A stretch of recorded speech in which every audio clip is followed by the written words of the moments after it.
I'm Dr. Carly Bliss. I work as a research fellow in the School of Medicine at Cardiff University. My research focuses on the development of vaccines against infectious diseases, but this isn't my only role within the university.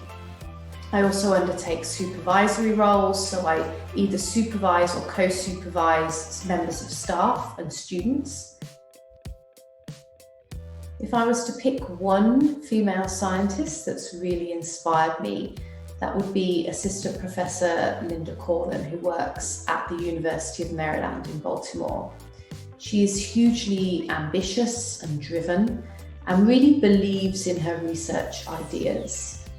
She's had a lot of success in recent years, but that has built off of true resilience and belief in herself and her work.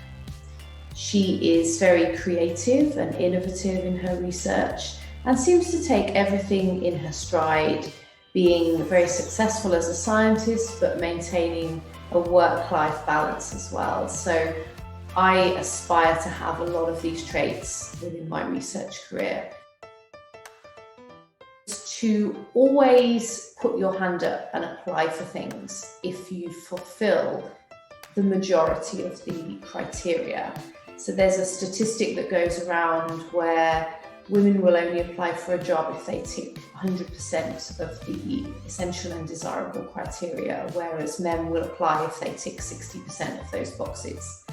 I think it's really important that if you are suitable for a job, and that doesn't mean that you are a perfect candidate, if you are suitable and have the skills, you should put yourself forward with confidence. You should put your hand up and apply for that job or apply for that fellowship, because you never know where it will take you, and you may actually be the perfect candidate in the interviewer's eyes. So my advice would be to learn early on, be resilient, network and collaborate, and always just go for it.